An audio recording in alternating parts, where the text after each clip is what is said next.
Islamic authorities have expressed over a dozen different opinions regarding the minimum extent of clothing required of Muslim women to cover their awra, the definitions of which vary tremendously, namely from the genitals to the entirety of the female form, face, and eyes. The rulings are as follows. 1. Women must cover their genitals. In other words, the thong or G-string is the hijab of Islam. 2. Women must cover from the navel to the knees. In other words, the short sarong or miniskirt while topless is the hijab of Islam.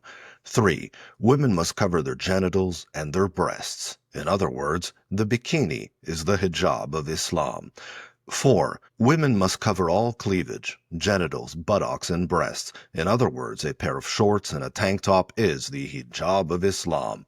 5. Women must cover their genitals, their breast, and their bodies from the navel to the knee. 6. Women must cover their bodies from the shoulder to the knees, as well as their arms down to the elbow.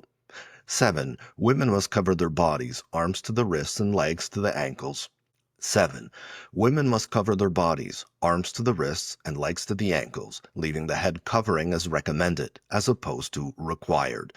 8. Women must cover everything but what is washed during ritual ablutions. In other words, they can show their faces, hair, necks, arms to the elbow, and feet up to the ankles. 9. Women must cover their entire bodies and their hair, except for their faces, hands, and feet. 10. Women must cover their entire bodies and their hair, except for their hands.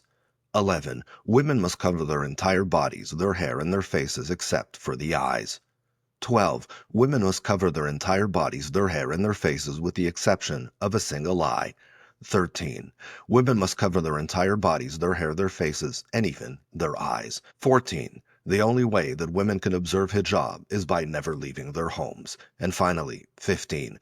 Women are only properly covered when they are dead and buried. If Muslims truly believe in choice, Muslim females should be free to follow options 1 through 9. For paleo-conservative Muslims, however, women should only be free to follow options 9 through 14. As for myself, I do not view these options as absolute laws, but as a spectrum of general guidelines that set reasonable limits as to what should be legally, socially, and religiously permissible.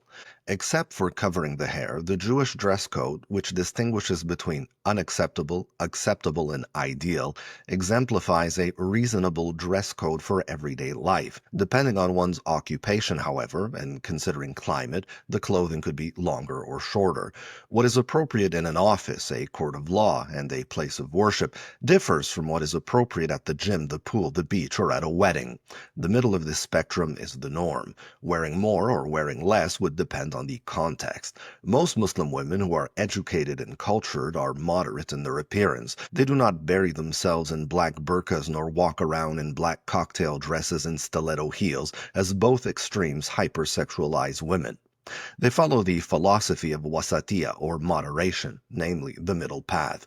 They adjust their dress style based on what they deem appropriate according to the setting. They strive to avoid extremes and to stay within limits of decency determined by revelation and reason. Their dress code is not rigid and brittle, but flexible, malleable, and accommodating. Most importantly, they are beautiful as God intended them to be. Seeking references? Read Hijab, Word of God or Word of Man by Dr. John Andrew Morrow.